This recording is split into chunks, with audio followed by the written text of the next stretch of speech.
Durante el mes de marzo, registre su dominio .com por un año, más un plan de hospedaje microsemestral por solo 399 pesos y disfrute las ventajas de hospedarse con nosotros. Suempresa.com, líder de web hosting en México. Las heridas pueden ser físicas o mentales, pero el crimen deja cicatrices en todo lo que toca. Aunque los factores que lo generan son complejos, este crece cada día como un cáncer que consume a nuestra sociedad. Esto obliga a los agentes de la ley a auxiliarse de métodos científicos modernos, como la psicología y la criminalística. La guerra parece no tener final, pero una cosa es cierta: puedes correr, pero no esconder. Esto es Testigos del Crimen, con Guadalupe Gutiérrez y Roberto Coria. Frecuencia Cero. Digital Entertainment Network.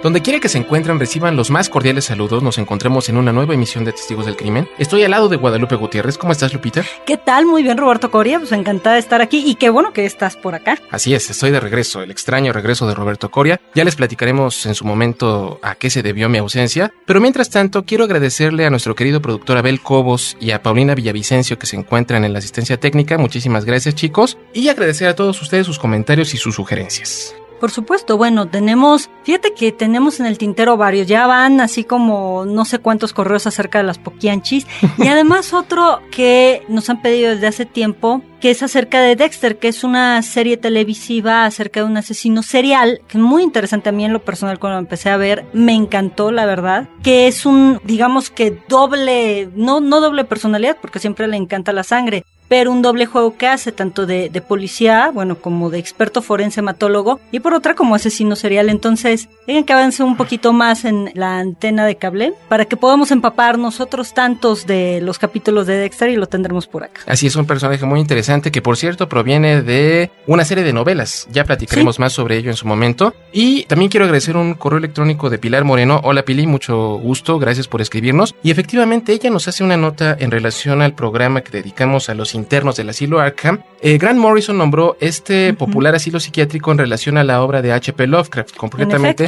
debido a su embrujada ciudad de Arkham, Massachusetts. Y bueno, pues muchas gracias, te mandamos saludos donde quiera que te encuentres y tenemos vías de comunicación. Claro que sí, tenemos un correo de voz que es el 01800-087-2423 para todo el país. Pueden dejar un comentario en nuestro portal web www.testigosdelcrimen.com o bien en testigosdelcrimen@frecuenciacero.com.mx nos pueden mandar un email.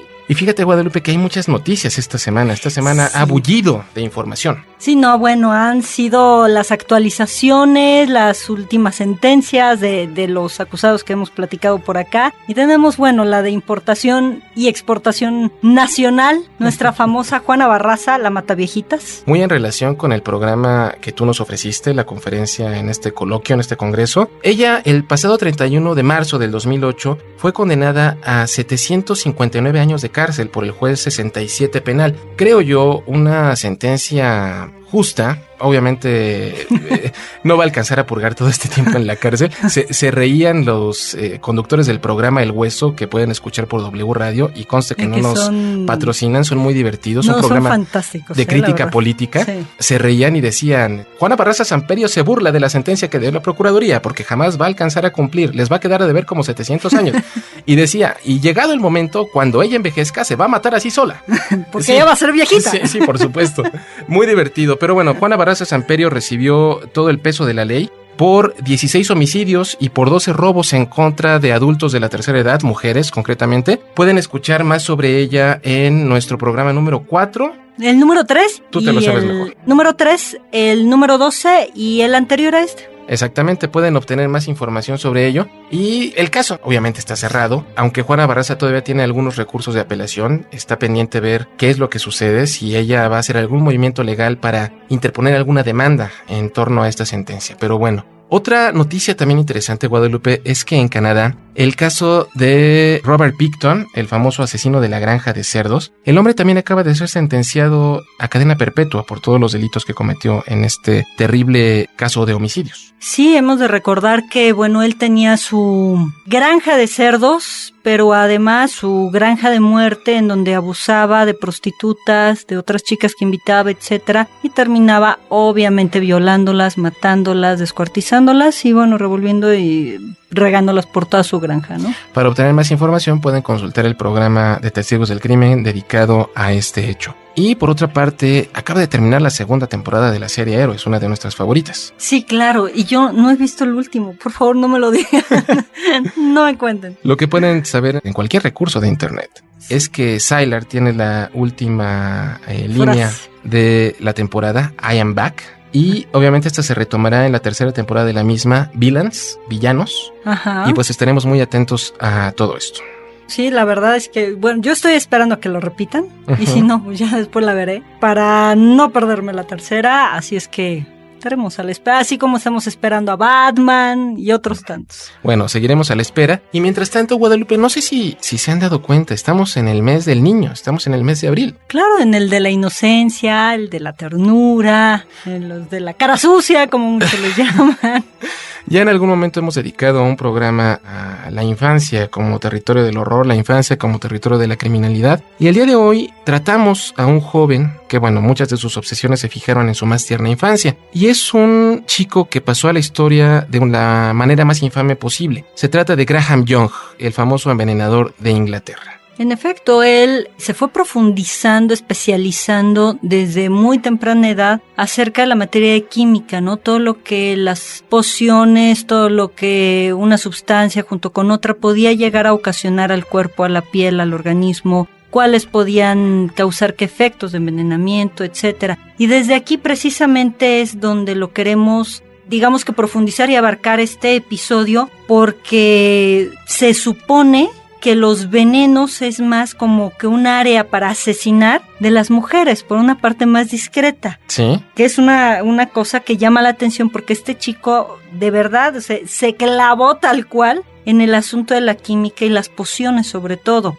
¿Cómo se maneja todo este rollo de los venenos en toxicología? O sea, ¿qué es la toxicología, Roberto? Aquí en este punto, bueno, debo de decir antes que nada que vamos a satisfacer un poco la curiosidad de todos nuestros amigos que nos han escrito solicitando que el programa se vaya un poco más hacia el tópico forense. Concretamente recuerdo el correo de nuestro amigo Rafael Carrasquero de experticia.net, una página web dedicada a estos temas. Rafael, te mando un saludo donde quiera que estés. Y comenzaremos tomando como base el libro de Eduardo Vargas Alvarado de Medicina Legal, un libro que de alguna forma es la piedra angular para la investigación de los delitos desde el punto de vista médico. Tenemos entonces que la toxicología es la rama de las ciencias médicas que estudia los tóxicos o los venenos y sus efectos en el organismo. Este proviene del griego toxikon, que significa venenoso, y de la palabra logos, que significa tratado o estudio. Tóxico es toda sustancia que al estar en contacto con el organismo por cualquier vía y mediante mecanismos químicos o físico-químicos produce alteraciones orgánicas o funcionales incompatibles con la salud o con la vida. En general, todo fármaco es potencialmente tóxico, por lo regular debido a la sobredosis. Hemos visto casos terribles en los que las personas se automedican. El propio caso de Heath Ledger, el famoso y tristemente célebre guasón que veremos en la siguiente entrega de Batman, se debió a este proceso. Ya platicaremos más sobre su muerte en un programa venidero. De ahí que el término tóxico tenga una connotación más amplia, mientras que el de veneno se restringe a sustancias que en cualquier dosis siempre causan alteración de la salud. Sin embargo, en la práctica ambas expresiones se emplean como sinónimos.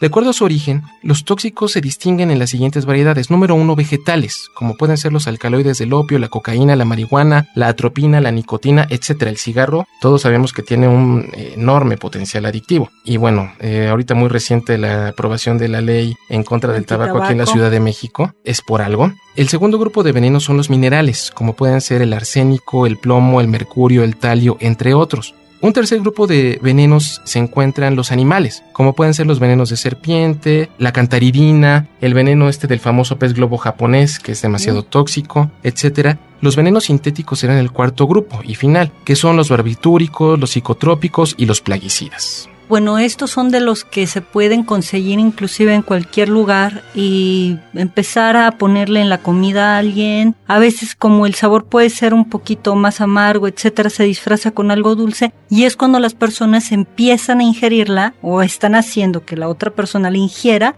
y por ahí no pasa nada. Yo recuerdo ahorita, que es parte de las grandes discusiones históricas, que según esto Napoleón murió envenenado. Exactamente, que se encontró arsénico. Arsénico, que se le fue dando poco a poco, ¿no? Hasta que se murió, hasta que lo mataron. Aunque fíjate que yo acabo de encontrar hace poco, muy poco, un estudio que hicieron, donde se revela que los niveles de arsénico en su cuerpo, en los restos que permanecen todavía en poder del gobierno de Francia, de Napoleón, ahí en la tumba, fueron congruentes con los niveles de arsénico a los que estaba expuesta la gente de la época, de tal suerte que investigaciones recientes han descartado la teoría del envenenamiento, pero bueno, ese sería otro tema muy amplio para manejar. Tú acabas de decir algo muy cierto, Guadalupe. Los venenos pueden asimilarse en el cuerpo humano de diferentes maneras. Tal vez la más frecuente es la forma accidental, específicamente entre los niños. Por algo las medicinas, los medicamentos tienen una etapa de seguridad muy específica. Bueno, eso recientemente, yo recuerdo precisamente esto que dices. Una de mis sobrinas, cuando era pequeñita, se subió a una silla, alcanzó un locker en donde su mamá guardaba los medicamentos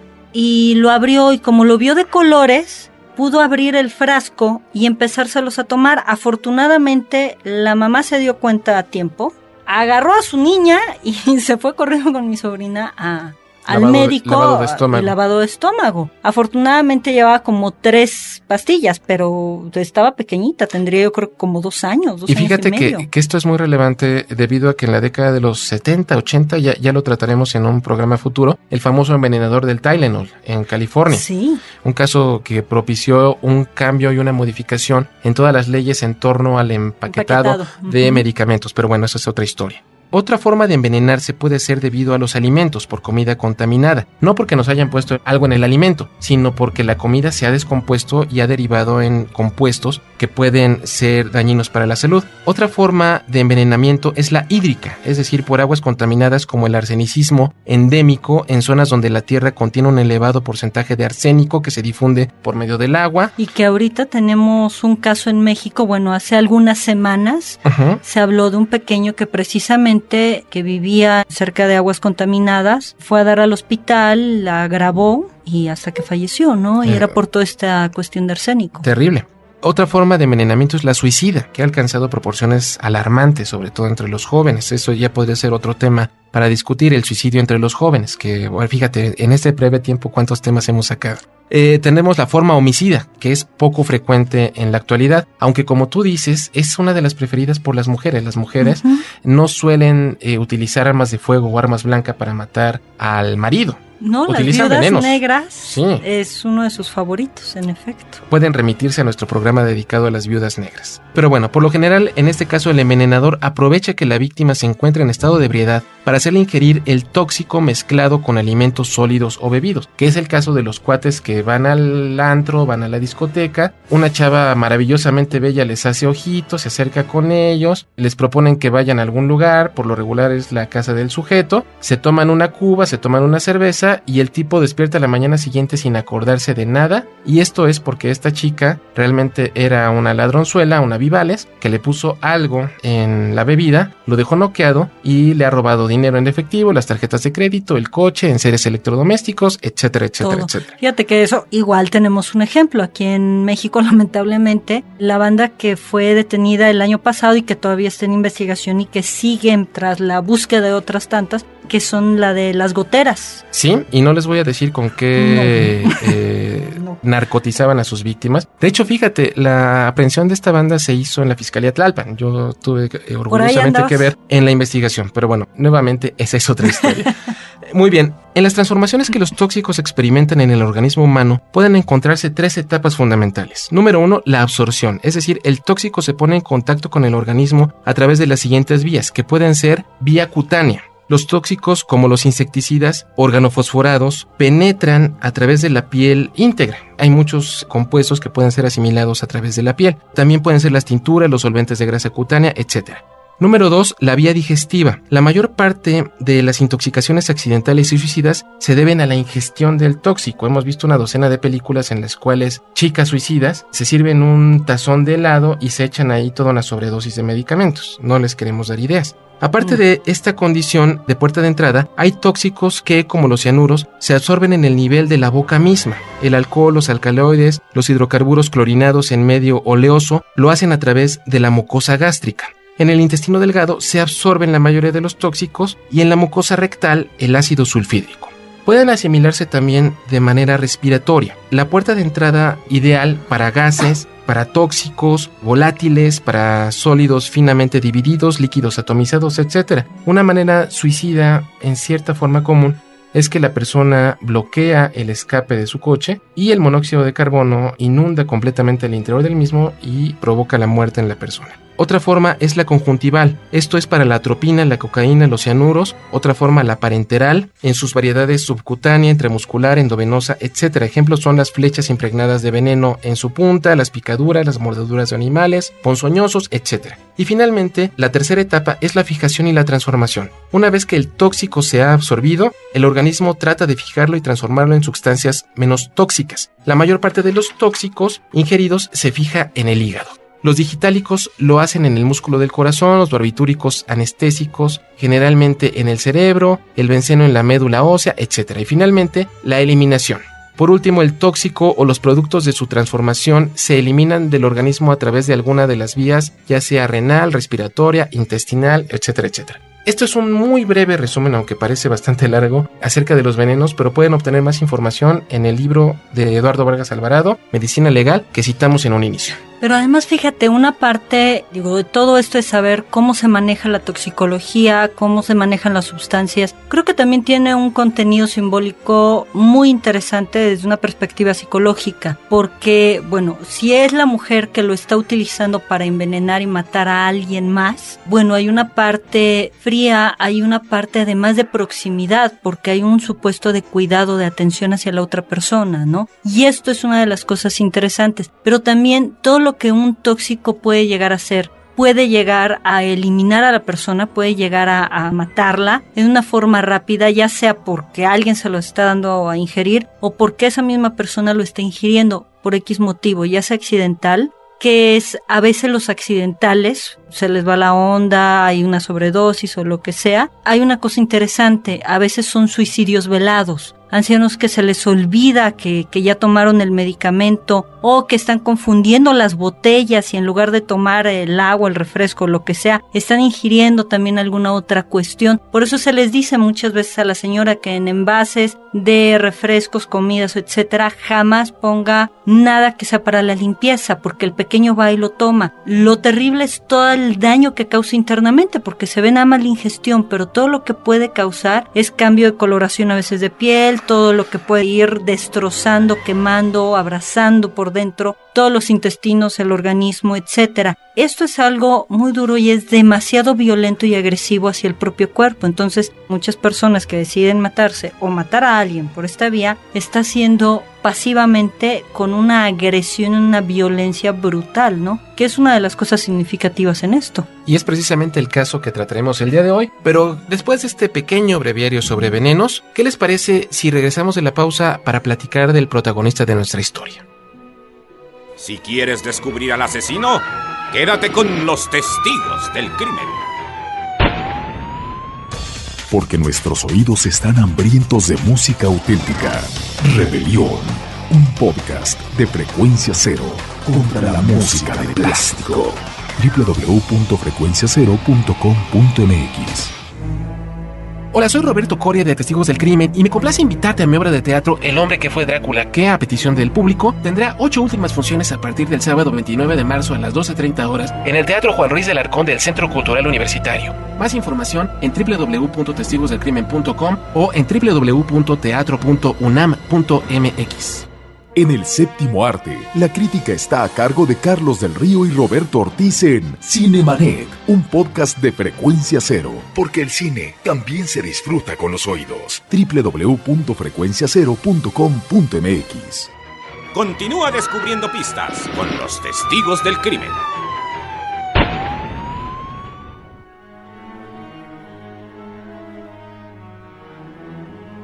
Estamos aquí de regreso en Testigos del Crimen y bueno, hablando de venenos, sustancias, ponzoña y todas aquellas cosas con lo que quieran aderezar las comidas. Bueno, pues está así como que al gusto del cliente, ¿no? Así es. Y bueno, de aquí estamos hablando del caso de Graham Young, que fue un gran experto, la verdad. Fue maravilloso en cuestión de la profundización que hace en relación a los químicos, las sustancias, venenos, etcétera. Pero ¿quién es Graham Frederick Young? Bueno, él nace el 7 de septiembre de 1947 en Neasden, Inglaterra. Él es hijo de Margaret y Frederick Young. Lamentablemente, Margaret adquiere pleuresia, que es una enfermedad pulmonar. Por ahí, digamos que son de estas cosas difíciles de llevar. Lo malo es que fue durante el embarazo, precisamente, de Graham. Así es. Entonces ya es una nota y es una condición especial para la vida de Graham.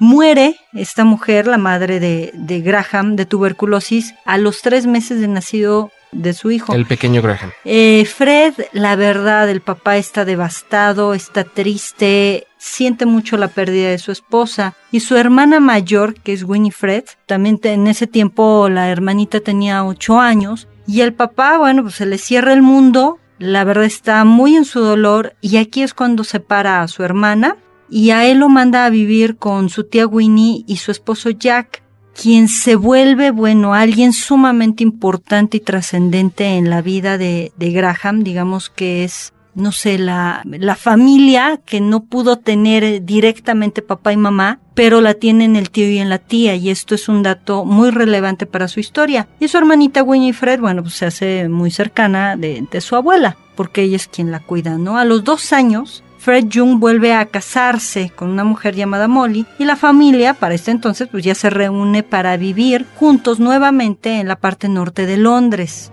Así va bien, digamos, el asunto. Por ahí va el asunto. Digo, parece que es una familia que se ha roto, que la vida les ha separado de maneras trágicas, pero bueno, que como que ya los vuelve a unir, ya los vuelve a conducir por el mismo camino. Pero en el verano de 1961, la familia cae misteriosamente enferma. Molly, la madrastra, podríamos llamarla a partir de este momento, quien tiene en ese momento 37 años, comienza a manifestar un vómito constante, diarrea, dolor estomacal, y los médicos no encuentran una causa aparente. Fred, que para ese momento tiene 44 años, tiene los mismos síntomas, está continuamente débil, no tiene fuerzas para actuar. Winifred, la hermana, que para ese momento tiene 22 años, y el pequeño Graham, que en ese momento tiene 14, también caen repentinamente enfermos. Molly Young, cuyos síntomas se agravaron progresivamente a lo largo de los meses, muere en enero de 1962, la madrastra. A sugerencia de Graham, del pequeño, del hijastro menor, es cremada. Los médicos están desconcertados, no saben por qué ha caído enferma toda esta familia y bueno, llama la atención que el hijastro Graham pide que se creme, contrariamente a todos los ritos católicos cristianos que imperaban en la época. Pero bueno, Graham, lo curioso es que ha manifestado una obsesión por la química desde muy temprana edad, también una obsesión con la supremacía blanca. Su maestro de secundaria, un señor Geoffrey Hughes, se alarmaba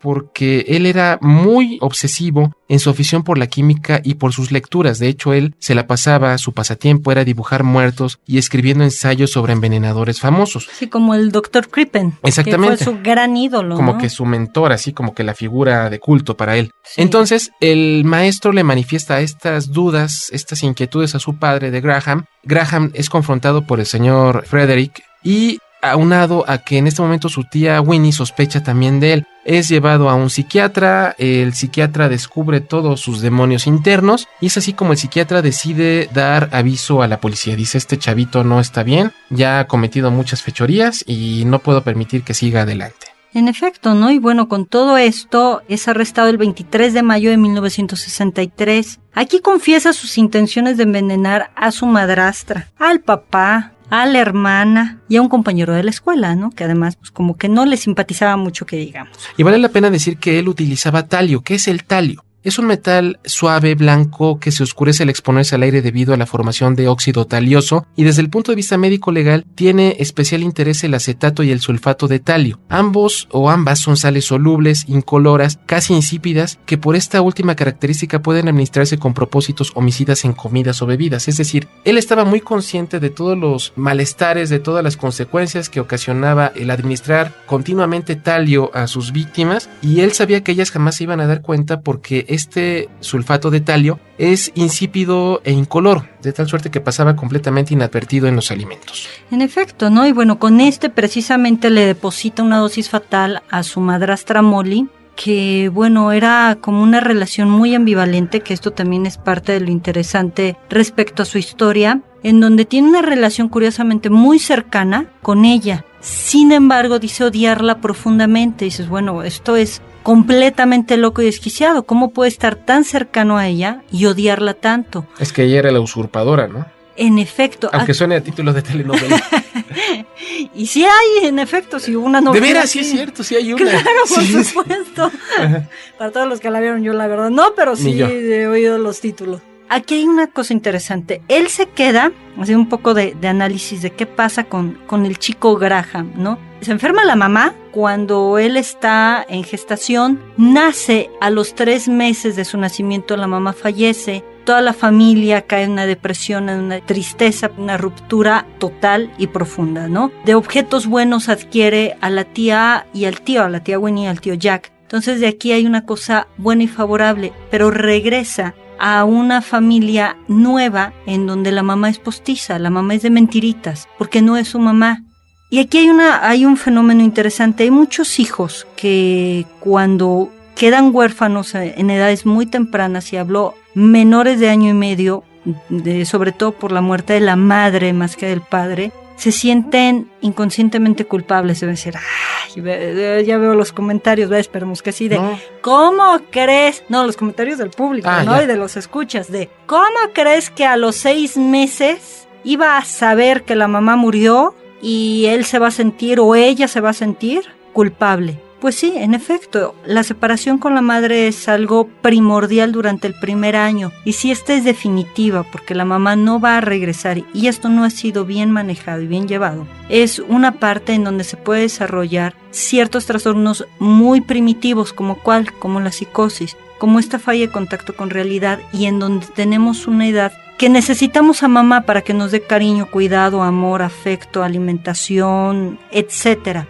Cuando sucede esto de que el padre se vuelve a casar y ahora sí, hijitos, tengo a alguien que los cuide, también es un resentimiento hacia el padre, porque no es solamente atacar a la esposa, es si mi mamá no está, no tiene por qué estar esta señora aquí tampoco. Y tú no tienes por qué tener una pareja si yo no tengo una mamá. Fíjate que así le pasó a Mary Shelley, a la autora de Frankenstein. Es otra historia. Sí, claro. Pero bueno, sí, es parte de, ¿no? El chiste es que el pequeño Graham, de 15 años de edad, es encontrado culpable de los homicidios. Es sentenciado a 15 años en el hospital psiquiátrico Broadmoor para criminales dementes. Él es el inquilino más joven del instituto desde 1885 y tras 9 años de reclusión se le considera completamente curado, completamente recuperado, y es liberado el 4 de febrero de 1971. Ahora tiene 23 años y definitivamente esto no fue el fin de la historia. ¿Pero qué les parece si comentamos el desenlace? Después de esta pausa.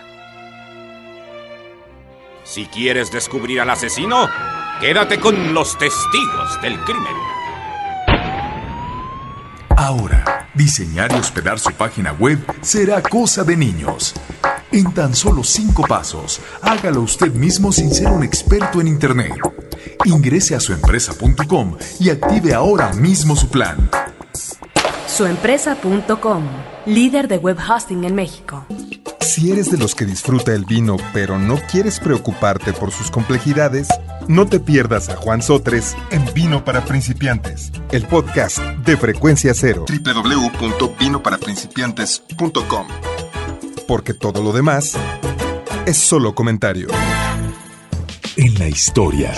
Acompaña a Roberto Jiménez a recorrer México en la historia, porque La Máquina del Tiempo es un podcast de Frecuencia Cero. www.frecuenciacero.com.mx. Continúa descubriendo pistas con los testigos del crimen.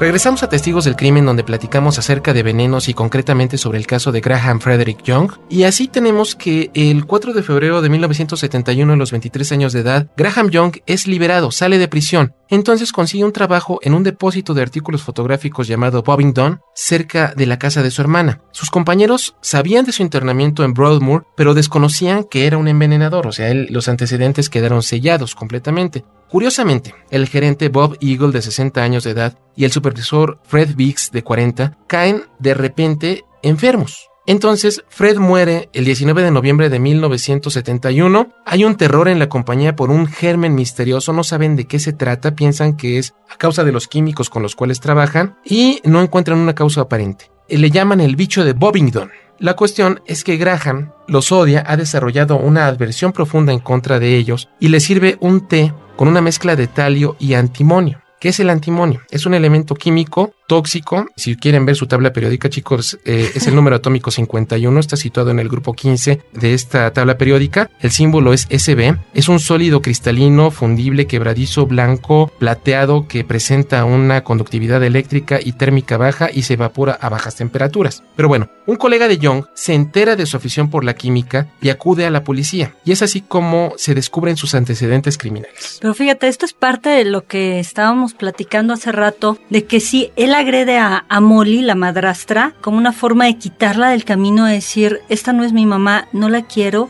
Por ella nos volvieron a juntar, pero la verdad es que no somos familia. Es decir, si yo no tengo una mamá que me cuide, tú tampoco tienes por qué tener una mujer que te cuide, dirigiéndose al padre, porque también es un resentimiento de separación de la familia del padre, que no pudo con ellos, no se quiso hacer cargo y lo repartió a sus 2 hijos. Como si él fuera el responsable. En efecto, aquí la agresión, dice, sí, mató a Molly, la agresión es contra ella. No, pero también ¿quién va a sufrir más? El padre. Exacto. Claro. Entonces, ya perdió a una esposa y después perdió una segunda. Y dices, pobre hombre, qué mala suerte. La primera fue una enfermedad, obviamente que nadie se la provocó. Digo, bueno, inconscientemente puede ser que sí, pero nadie se la provocó, vaya, claro, humanamente hablando. Y el papá sufre por segunda vez una viudez y una pérdida de pareja y de esposa. Ahora, cuando sale ya y trabaja en estos laboratorios, a quienes ataca es a pura gente mayor y varones, que están simbolizando. Ahora desplaza de la imagen del padre. Al padre no lo puede atacar, pero sí puede desplazar su agresión a la madrastra,